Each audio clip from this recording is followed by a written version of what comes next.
Bonsoir à tous, j'espère que vous allez excellemment bien et ce soir on se retrouve pour parler des Jeux Olympiques. Konnichiwa Tokyo épisode 8, retour sur la journée numéro 5 de ces Jeux Olympiques.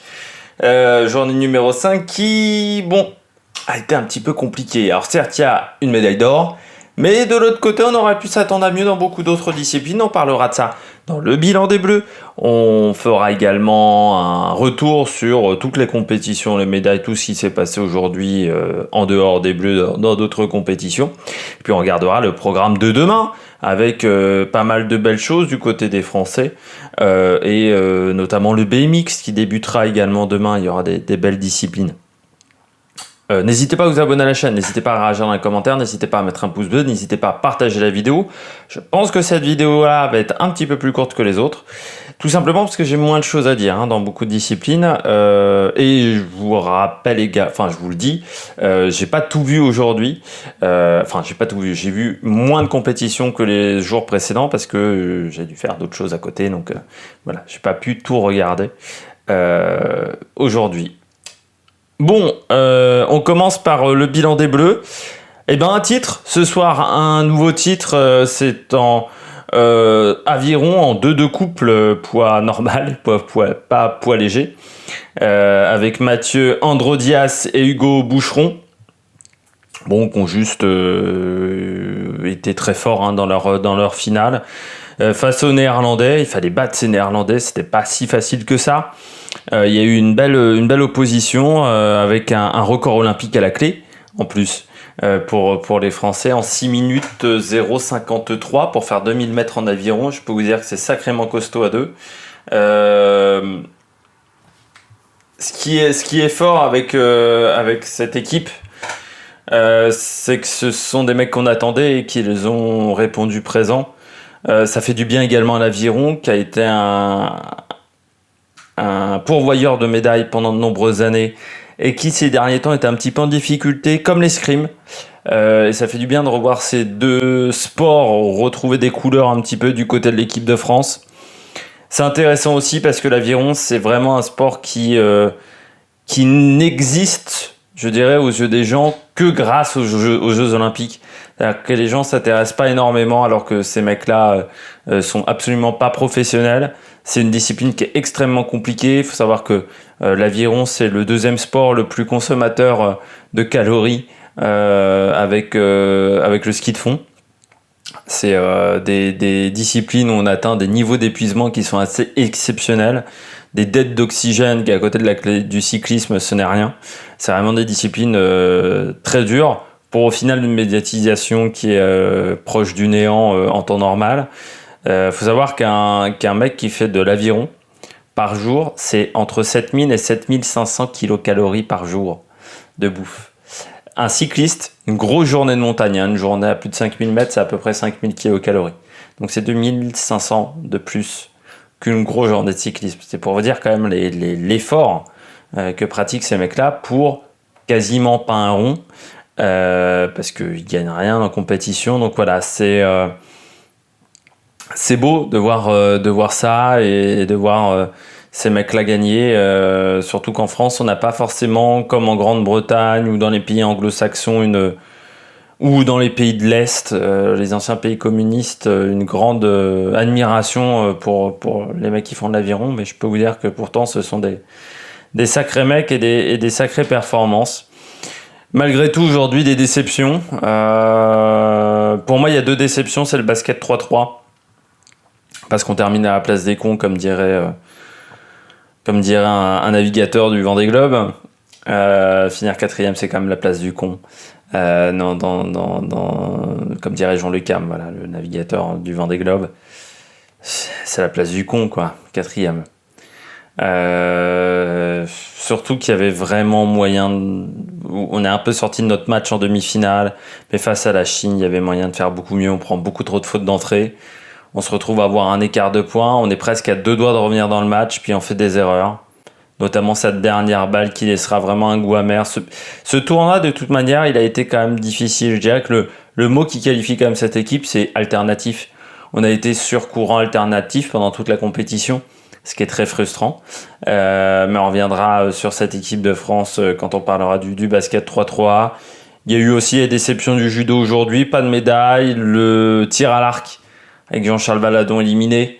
On s'attendait à mieux du côté de cette équipe de France de tir à l'arc qui pour le moment ne montre pas une très grande forme. C'est bien dommage. Mais demain il y aura du beau niveau. Voilà, il y aura des choses intéressantes du côté des Français et des Françaises. On regarde tout de suite les résultats. On va commencer par le basket 3-3. C'est pour ça que je n'ai pas fait très long sur le basket 3-3. Donc voilà, avec la France qui finit 4e, comme la Belgique chez les garçons. Il y a un point commun du côté du pays outre-quiévrin. Ouais, c'est frustrant pour l'équipe de France parce que le match face à la Chine, on doit pas le perdre. Face aux États-Unis aussi, et puis on perd de 2 points à chaque fois. Enfin, c'est très très frustrant pour ces 2 rencontres. Surtout qu'il y avait vraiment de quoi faire. Donc c'est là où c'est très frustrant. Les Américaines qui ont battu les Russes pour le titre olympique et donc les Chinoises font 3e du côté des garçons. Donc la Belgique fait 4, ensuite la Serbie fait 3 et la Lettonie bat la Russie 21-18 en finale. Je dirais quand même que le basket 3-3, le surf, j'ai l'impression que tout le monde s'en foutait. Autant le basket 3-3, j'ai l'impression que ça a fait une belle entrée dans les sports olympiques et que dans les années à venir, c'est un sport qui va être très très médiatisé, contrairement au surf où tout le monde s'en est branlé la nouille magistralement parce que c'est chiant le surf. Là, c'était fun. Le surf, c'était absolument pas fun. En plus, avec un système de points qui fait que quand tu prends un rouleau, tu obtiens un 6, alors que quand tu fais des figures un peu moins impressionnantes visuellement, tu obtiens un 8. C'est quand même là aussi assez magistral. On passe à l'aviron, donc le titre pour les Français en 2 couples, mais il y avait également d'autres concurrents, d'autres Français qui étaient présents dans ces finales et demi-finales. Notamment, on avait le 2 de couple, mercredi 28 juillet, le 2 masculin. Ça va me l'afficher, non? Hop là, si ça me l'affiche. Les demi-finales avec nos Français, les frères Turlan qui ont fini dernier de leur demi-finale. En même temps, du côté des poids légers, bon, les deux étaient déjà passés par le repêchage, s'étaient qualifiés vraiment ric-rac pour les demi-finales, donc c'était un petit peu compliqué. Cette demi-finale qui a été remportée par Martin Sinkovic, les frères Sinkovic même, beaucoup de frères jumeaux.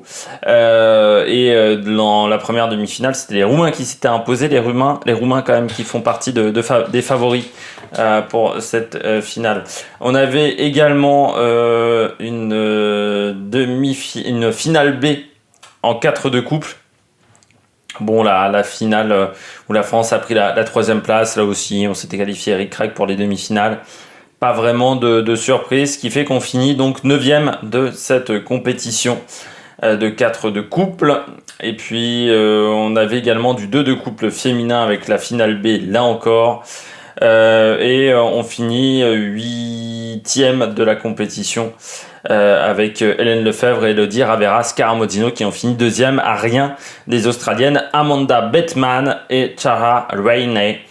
Cette finale A qui a été remportée par des Roumaines Ancuta Bonar et Simona Geamina Radi, donc ils sont championnes olympiques devant Brooke Donoghue et Anna Osborne et des Néerlandaises Rose de Jong et Lisa Chinard. On peut regarder également les autres compétitions. En 4 de pointe, 100 barreurs femmes, c'est l'équipe d'Australie qui s'est imposée devant les Néerlandaises et les Irlandaises. Chez les garçons, dans cette même catégorie, ce sont les Australiens qui se sont imposés devant les Roumains et les Italiens. Et puis en 4 de couple, les Néerlandais ont battu les Britanniques et les Australiens. Chez les filles, c'est la Chine qui s'est imposée devant la Pologne et l'Australie. On passe au badminton, il y avait 2 Français en compétition aujourd'hui. Du côté du simple femme, Qi Weifei a été battue par une concurrente de Taipei, Zhu Ying Tai. Weifei qui donc battue. Elle n'a pas vraiment existé dans ce match face à une concurrente de Taipei qui n'était pas facile. Lian Tan a également, la Belge, a été battue également par une Indonésienne, Gregoria Mariska Tonyuk. Et puis du côté des garçons, on avait Brice Leverdez qui également été battu par Zia Li. Pas un match facile pour Brice Leverdez. C'était pas forcément la rencontre la plus simple pour le concurrent français. De toute façon, les Européens qui ont eu un petit peu de mal aujourd'hui face aux concurrents asiatiques en général. Du côté du baseball, il y avait un match. C'est le début du tournoi de baseball avec le groupe A et le Japon qui a battu la République dominicaine. C'est une belle victoire pour le Japon, 4-3, parce que la République dominicaine, c'est une équipe, là aussi, on apprécie le baseball. C'est le début du tournoi qui doit se finir, je pense... lundi ou mardi prochain. Du côté du basket, il y avait des belles rencontres, notamment la belle victoire de l'équipe de France face à la République tchèque. Ça a été un bon résultat aujourd'hui. Un match totalement maîtrisé, je dirais presque de bout en bout. Il y a eu un premier quart-temps un petit peu difficile, et puis ensuite, les Tchèques qui n'ont pas vu la lumière du jour, quasiment, surtout dans la raquette. Ils ont eu beaucoup de mal face notamment à Vincent Poirier et Rudy Gobert, qui ont fait un très gros match. Les Français qui continuent sur leur belle lancée. De l'autre côté, les Américains ont largement battu la République islamique d'Iran, 120-66. Voilà, quand vous mettez le double de points de vos adversaires, c'est plutôt une très belle performance. Les Allemands, eux, ont battu les Nigérians 99-92. Et l'Australie qui a battu l'Italie 86-83. Ça, c'est dans le groupe B. Du côté de la boxe, le tournoi continue. Il n'y avait pas de Français et il n'y a pas de médaille non plus aujourd'hui. Donc, je ne vais pas vous en parler plus que ça. On avait du canoë. Du côté du canoë, on avait 2 Français au départ, notamment Marjorie Delassus en canoë C1, qui s'est qualifié pour la demi-finale, mais c'est vraiment passé ric-rac. Et pour passer la demi-finale, il faudra faire beaucoup mieux, parce que là, c'était vraiment juste, très juste. Il y avait 18 bateaux qui se qualifiaient pour les demi-finales, et elle est 17e temps. Donc c'est vraiment pas exceptionnel de la part de la française. Il va falloir améliorer le chrono, sachant que c'est la britannique Mallory Franklin qui a été la plus rapide. La demi-finale aura lieu demain à 7h. On reviendra là-dessus dans le programme de demain en fin de vidéo. Et puis du côté des garçons, c'était les séries du K1, et Boris Neveu est qualifié ce mercredi avec un 5e temps, 91-78 pour le Français, qui a fini à moins d'une seconde et demie de l'Allemand Agnès Agner, qui a été le plus rapide. Là, du côté de la demi-finale, il faudra attendre vendredi pour les Français, mais c'est plutôt une manche intéressante de la part de Boris Neveu pour cette course. Voilà, et il est plutôt bien placé. On continue, il y avait du cyclisme sur route avec le contre-la-montre. Du côté des Français, on va commencer par le contre-la-montre féminin. Juliette Labou qui finit 9e à sa place pour moi. Juliette Labou, 2 minutes 29, en plus c'est quart de temps, et je dirais normal. Voilà, elle a fait le chrono qu'il fallait. Le problème, c'est qu'aujourd'hui, il faudrait qu'on ait un peu plus de niveau, je dirais, du côté de certaines féminines, pour réussir à performer dans ce type d'épreuve, en sachant que Annemiek van Vleuten s'est imposée devant Marlène Reusser et Anna van der Breggen, voilà, les néerlandaises qui ont un peu rectifié la mire après la course en ligne où elles avaient été assez déçues. On retrouve ensuite Grace Brown, Amber Neben 5e, Lisa Brennauer 6, Chloé Digert 7 et Ashley Monmal 8. Les Américaines un petit peu décevantes, parce que normalement le contre-la-montre c'est un petit peu leur discipline de prédilection. Et puis du côté des garçons, victoire de Primož Roglič devant Tom Dumoulin et Rohan Dennis. Sacré Primož Roglič qui a quand même collé 1 minute à tout le monde. Il avait bien préparé son affaire. J'avais dit également il y a 2 mois, quand Dumoulin était revenu, tiens, ça serait intéressant, au Tour de Suisse, ça serait intéressant de le mettre dans l'équipe du contre-la-montre. Et là, comme quoi je n'avais pas tort, vu que ça apporte une magnifique médaille d'argent, et comme quoi Tom Dumoulin, il est de retour. On retrouve ensuite Rohan Dennis 3e. À égalité de temps avec Stephen Kung, ça s'est joué à pas grand-chose entre les deux. Puis Filippo Ganna, qui est un petit peu la déception du jour, le champion du monde en titre du contre-la-montre, qui n'a pas vraiment existé, 1 minute 06. Puis on retrouve Wout van Aert. Là aussi, peut-être fatigue après la course en ligne de ces Jeux Olympiques, après également un grand Tour de France, puis Casper Asgreen, Rigoberto Urán, Remco Evenepoel également décevant, simplement 9e à 2 minutes 17. Il y aura beaucoup de choses à dire sur la saison de Remco Evenepoel quand même en 2021, qui a été moins performant qu'en 2020. Alors certes, c'était une saison pas simple parce que voilà, il y avait eu la chute. Mais bon, il va redescendre sur terre après cette saison et comme l'a dit Patrick Lefebvre, on va repartir de zéro avec Remco et Evenepoel. On va repartir d'une feuille blanche. On retrouve 11e place Bettiol, Geraint Thomas 12e, le seul français même, c'est Rémi Cavagna, simplement 17e. J'étais un petit peu inquiet après les championnats de France du chrono, où même s'il y avait eu un problème technique, je trouvais quand même qu'il n'avait pas très bien supporté la chaleur. J'ai l'impression que c'était encore le cas, parce que certes, il finit 17e, mais c'est surtout l'écart qui est impressionnant. 3 minutes 35, c'est vraiment beaucoup. Dans les autres déceptions, on a McNulty qui finit à 4,54. On a Richie Porte aussi à 5,49. Comme quoi les jambes ne sont plus vraiment là. Du côté de Richie Porte, la surprise de voir Guggenhardt faire un Jeux Olympiques de chrono qui finit simplement 29e. Ils étaient 38 au départ, donc vraiment pas facile. Et puis il y a une grosse polémique avec l'entraîneur de l'Allemagne, Niklas Arndt, qui a tenu des propos racistes. Et ça, ce n'est pas acceptable en 2021 de tenir de tels propos. Et j'espère qu'il sera licencié de la part de la sélection allemande. Je continue avec l'escrime. Aujourd'hui, pas de français, c'était du sabre par équipe homme. Et c'est la Corée qui s'est imposée devant l'Italie et la Hongrie qui a pris la médaille de bronze en battant l'Allemagne. La Corée qui fait partie comme des nations assez importantes de l'escrime avec l'Italie et la Hongrie, donc on n'a pas vraiment de surprise du côté du sabre par équipe. Du côté du football, c'est fini pour l'équipe de France battue par le Japon 4-0, cette équipe de France qui n'a jamais vraiment existé dans cette compétition. Que dire de cette équipe de France montée un petit peu avec des bouts de ficelle à cause de patrons, de présidents de clubs qui ne sont vraiment pas très fut-fut et qui risquent de se prendre un contre-coup avec notamment Mediapro qui va être assez terrible pour certains. Et je pense que certains l'ont mérité vu la gestion, vu leur stratégie, vu les stratégies qu'ils emploient. Je vais réussir à faire une phrase en français, c'est l'effet France Télévisions, ça. C'est l'effet Emilien Andéol. On retrouve ensuite dans le deuxième match du groupe A, le Mexique qui a gagné 3-0. En sachant que cette équipe de France, en passant, on ne pourra rien reprocher à André-Pierre Gignac qui, je trouve, a fait preuve d'un état d'esprit assez incroyable et combatif.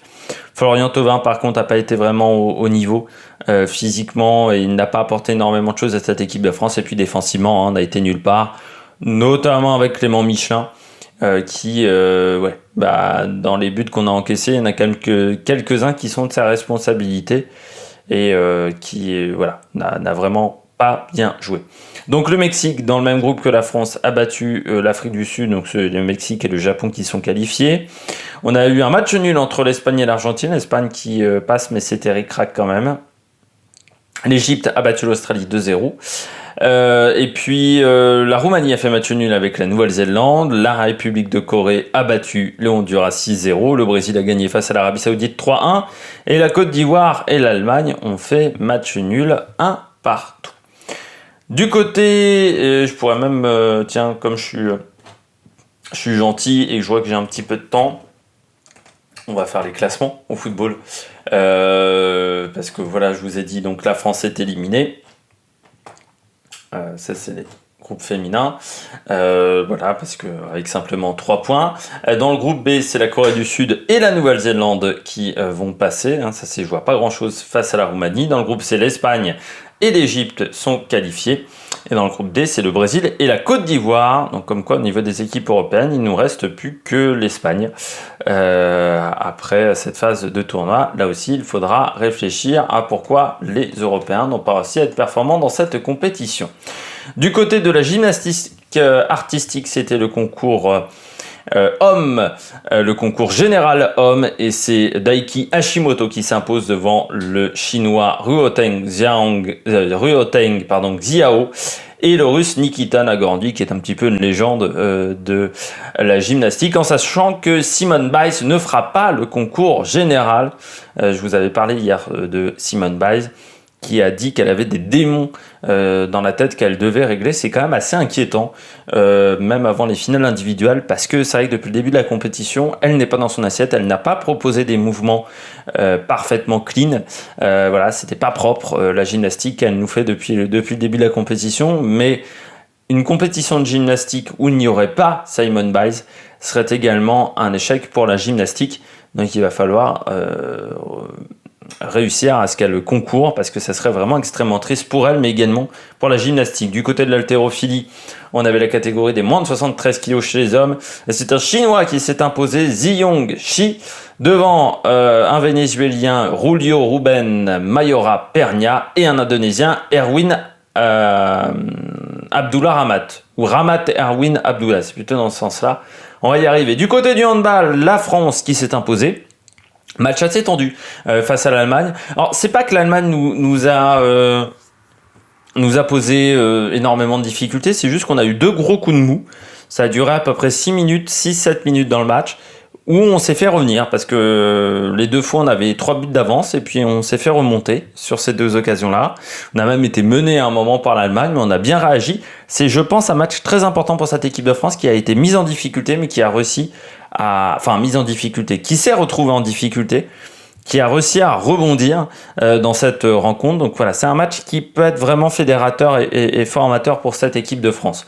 Dans les autres matchs du groupe A, l'Espagne s'est imposée face au Brésil 32-25, victoire également de la Norvège face à l'Argentine 27-23, en rappelant que les 2 prochains adversaires de l'équipe de France, c'est l'Espagne et que la Norvège, et que nous sommes déjà qualifiés pour les quarts de finale.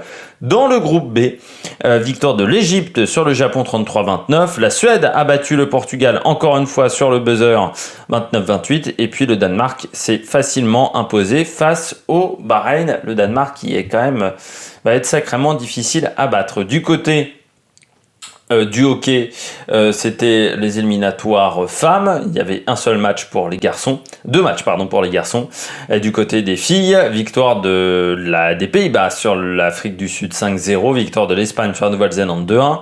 La Grande-Bretagne s'est imposée face à l'Inde 4-1. L'Allemagne a battu l'Irlande 4-2, en passant que je pense que l'Inde n'a gagné aucun match pour le moment dans ces éliminatoires de hockey sur gazon. On retrouve ensuite la victoire de l'Australie sur le Japon, de l'Argentine sur la Chine, et du côté des 2 matchs masculins, l'Espagne s'est imposée face au Japon et l'Australie a battu la Nouvelle-Zélande dans un match 100% Océanie. Du côté du judo, on avait 2 Français qui ont été éliminés assez vite. Il y avait Axel Clerget en moins de 90 kilos. Et du côté des moins de 70, c'était Margot Pino. Alors Margot Pino qui a été éliminée d'entrée face à Elisabeth Teltsidou. C'est dommage parce que elle a remplacé Maillet, elle a pris la place, on va dire, de Maillet qui a été championne du monde en titre. Si c'est pour se faire éliminer dès le premier tour, c'est un petit peu frustrant quand même. Et là encore, il y aura les réflexions à avoir sur la manière dont certains Français ont été sélectionnés, parce qu'au judo, là c'est une erreur du staff qui a pensé que Margot Pino réussirait à passer le cap dans cette compétition, mais ça n'a pas été le cas. Et puis Axel Clerget éliminé après 2 tours par Noël Ned Van End, qui d'un côté qui n'a même pas remporté la médaille de bronze, pardon. De toute manière, d'un côté comme de l'autre, ce sont des concurrents qui n'ont pas été en demi-finale ni en finale, donc c'est encore plus décevant. On passe à la natation. Du côté de la natation, on avait pas mal d'épreuves pendant la nuit, notamment le 200 mètres. Et on a eu un doublé pour Titmus. Après le 400 mètres, elle a réussi à gagner le 200 mètres. Ariane Titmus, voilà, l'Australienne, qui s'est imposée devant Hoguet et Olesiak, une Canadienne. On avait le 200 mètres papillon, où là c'est Christophe Milak qui s'est imposé devant Tomoru Honda et Federico Bourdisso. Du côté du 200 mètres brasse, Antoine Vicara qui n'a pas réussi à atteindre la finale. Grousset qui lui a atteint la finale du 100 mètres, 8e temps. Ça a été chaud, mais c'est bien pour Antoine Grousset. Vicara qui lui avait fini 5e de sa demi-finale du 200 mètres brasse en 2,9,97. Et puis on a eu également Ohashi qui a remporté le 200 mètres 4 nages devant Alex Walsh et Kate Douglas. Cathy Ledecky qui a gagné sa médaille d'or sur 1500 mètres. Il faut savoir qu'elle domine totalement cette discipline devant Erika Sullivan et Sarah Kohler. Et puis la grosse surprise du 200 mètres 4 nages, du 4 x 200 mètres nage libre, je vais y arriver, avec la quatrième place seulement des États-Unis. C'est la première fois en 95 relais aux Jeux Olympiques que les États-Unis ne sont pas sur le podium, battus par la Grande-Bretagne, la Russie et l'Australie. Du côté des séries du matin, c'est passé pour Pellegrini, pas pour Pellegrini, pardon. C'est passé pour Charlotte Bonnet et également Marie Wattel. Marie Wattel qui a réussi à éviter une course de repêchage, enfin un tour de play-off supplémentaire. Par contre, sur le 200 mètres d'eau, Ndoye Brouard et Tomac ont été éliminés, comme Léon Marchand et pas Hugo Marchand sur 200 mètres 4 nages. Et la France qui, par contre, sera en finale du relais 4 x 200 mètres, mais ça risque d'être quand même très difficile pour les Français. On continue du côté des différentes épreuves qu'il y avait encore aujourd'hui. Il y avait du plongeon, victoire de la Chine devant les États-Unis et l'Allemagne. C'était en tremplin 3 mètres synchronisé. Dans le rugby à 7, c'était l'heure des finales pour les hommes et les Fidji qui ont conservé leur titre en battant la Nouvelle-Zélande 27-12 et victoire de l'Argentine face à la Grande-Bretagne 17-12. L'Argentine qui a quand même été surprenante pendant cette compétition. Surprenante parce qu'il y a énormément de combativité dans cette équipe et vraiment beaucoup de solidarité également du côté de l'Argentine. Et les Fidji, ça reste les maîtres du rugby à 7. Les Françaises, elles démarreront demain. On avait également de l'équitation, victoire pour le dressage individuel de Jessica Van Bredow-Verdel devant Isabelle Vert et Charlotte Dujardin, la Britannique. Et je crois que Charlotte Dujardin, qui est de Grande-Bretagne, fait partie de la famille royale. Je ne sais plus où elle est proche de la famille royale, Charlotte Dujardin. Enfin, je ne sais plus, il y a une histoire autour de Charlotte Dujardin. Voilà, il y a une anecdote, je ne saurais plus vous la ressortir, mais il y a un truc assez incroyable autour de Charlotte Dujardin. On va passer désormais au tennis.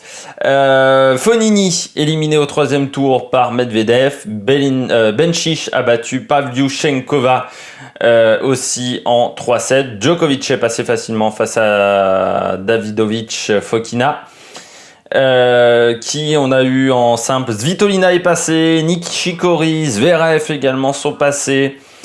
Hugo Humbert qui a battu Tsitsipas, ça c'est vraiment la performance du jour du côté des Français, comme Jérémy Chardy qui a battu Liam Broady qui se retrouve donc en quart de finale. Par contre, Mladenovic, Mahut ont été éliminés par Vesnina Karatsev en double mix. Autant vous dire que du côté de Mahut ou de Mladenovic a été quand même la loose totale pendant cette compétition. Et du côté également du double mixte, Ferro Herbert éliminé par Swiatek Kubot. Là encore, la loose totale du côté de ses concurrents. Heureusement qu'il y a les garçons en simple et je ne pensais jamais dire ça, mais c'est vrai que Jérémy Chardy, il déçoit assez peu quand il est là et Hugo Humbert, il fait également son tournoi et les deux ne se préoccupent pas des autres concurrents. Du côté du tennis de table, c'était les quarts de finale des hommes et des femmes, il n'y avait pas de Français.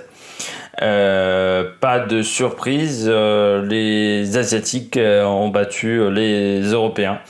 Le seul Européen qui est encore en lice dans ces quarts de finale, c'est Dimitri Ovtcharov, l'Allemand, qui a battu un Brésilien. Sinon, à chaque fois, victoire des concurrents asiatiques. Du côté du tir, il n'y avait pas de compétition. Le tir à l'arc, ça a été la désillusion pour les Français. Thomas Chiro éliminé en 32e de finale par Guise Boskma 6-4. Jean-Charles Valadon éliminé par Stef Ned Vanderberg, également en 32e 7-3. Et le dernier français, Pierre Pilon, qui lui a été éliminé par Vogin Kim 6-2 en 16e de finale. C'était vraiment la complète désillusion du côté des Français. On passe à la voile. Du côté de la voile, hop là, on avait du 49er, du Nacra, du 470 également. On avait beaucoup de courses même, parce que c'est vrai qu'il y a pas mal d'événements qui avaient été décalés. Je commence par le RSX homme, c'est-à-dire la planche à voile. Du côté de la planche à voile, Thomas Goyard est pour le moment 3e. Il reste encore 3 courses. Du côté du français qui a 39 points, c'est-à-dire 13 points de retard sur le néerlandais Kirian Badlo qui a fait vraiment une très très belle journée et qui a 5 points de retard sur Martia Camboni et 2 points d'avance sur le 4e. Donc pour la médaille, il est toujours bien en lice.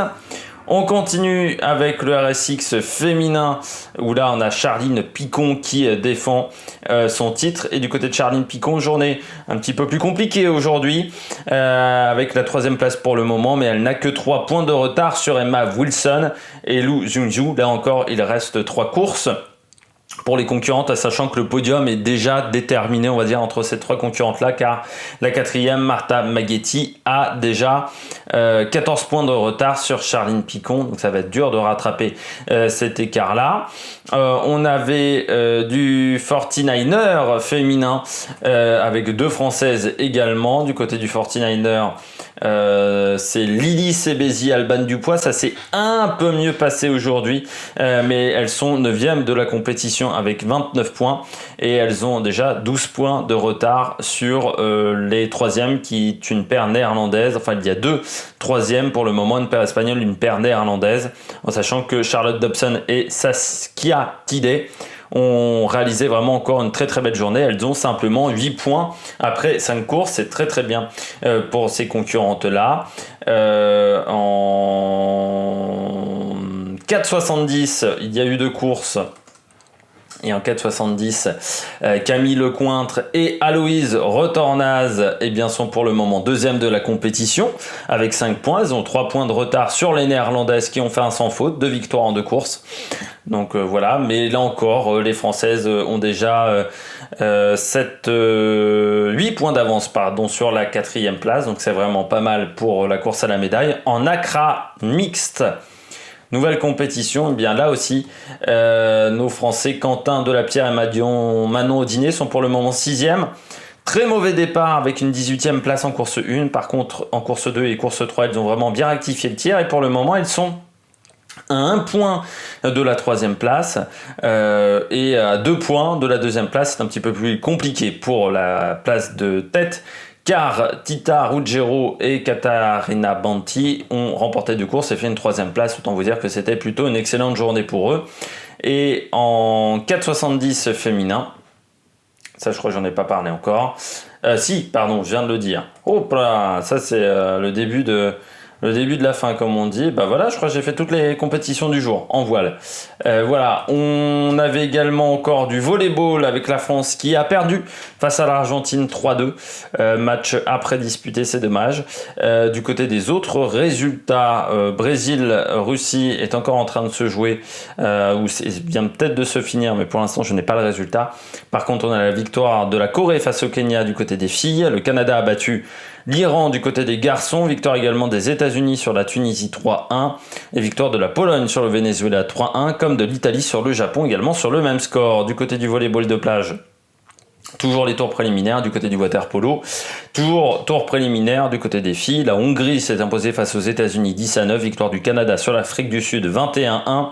La Chine a gagné face au Japon 16-11 et les Pays-Bas ont battu l'Espagne 14-13. Le programme de demain, on aura encore de l'aviron, notamment avec Claire Beauvais et Laura Tarantola qui auront leur finale, avec pourquoi pas une nouvelle médaille pour ces filles qui ont fini 2e de leur demi-finale. Ça sera 3h10 heure française. En natation, on aura Charlotte Bonnet-Assatouati, Lucille Tessariol et Margot Favre sur le 4x2 à 5h31 pour leur finale. En judo, on aura Madeleine Malunga, grande chance de médaille en moins de 78 kg, et Alexandre Idir chez les moins de 100 kg. Je rappelle que vendredi, ça sera l'heure de Teddy Riner. On aura également le fleuret par équipe dames avec notamment Anita Blaise, Pauline Ranvier, Astrid Guyard et Isaura Tibus qui avait fait la compétition individuelle.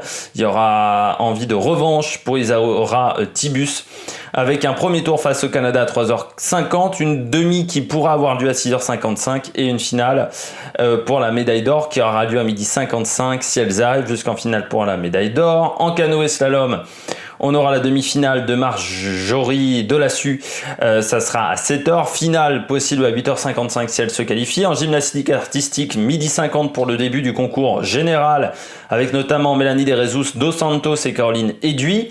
On aura le BMX, avec là en BMX il y a des chances de médaille, notamment avec Sylvain André, Joris Daudet, Romain Mathieu du côté des quarts de finale à partir de 3h du matin. Axel Etienne et Manon Valentilo, ça sera à 3h20. Si il passe en demi-finale, ça sera tout ça vendredi. En boxe, on aura Mourad Aliev en 8e de finale chez les plus de 91 kg, ça sera à 5h51. On aura du tir également avec Céline Goberville et Mathilde Lamolle. Ça sera en pistolet 25 mètres à partir de 2h du matin. Le tir à l'arc avec Lisa Barbelin en 32e de finale. On espère que la Française arrivera à enrayer cette situation très dépressive du côté de l'équipe de France de tir à l'arc. Ça sera à 9h26 pour son 32e de finale. Mehdi Metella sera en série du 100 mètres à 12h43. Et en golf, le début du tournoi de golf à partir de minuit et demi avec notamment Antoine Rosner et Romain Langasque pour le tournoi de Bosc, en sachant que DeChambeau n'y participe pas parce qu'il a été testé positif Covid. Et puis il y aura la poursuite de la voile, ça sera dans la matinée en France. Et puis du côté des sports collectifs, il y aura l'équipe de France de rugby à 7 qui va rentrer en lice avec 2 matchs, les Fidji à 2h et le Brésil à 10h du matin. Et puis les Françaises en handball défieront la Suède, match très compliqué à 14h30. Voilà, j'espère que vous avez aimé cette vidéo. Si vous avez aimé cette vidéo, n'hésitez pas à réagir dans les commentaires, n'hésitez pas à vous abonner à la chaîne, n'hésitez pas à mettre un pouce bleu. Et puis nous on se retrouve pour de nouvelles aventures sur la Maïk Production. Ciao ciao.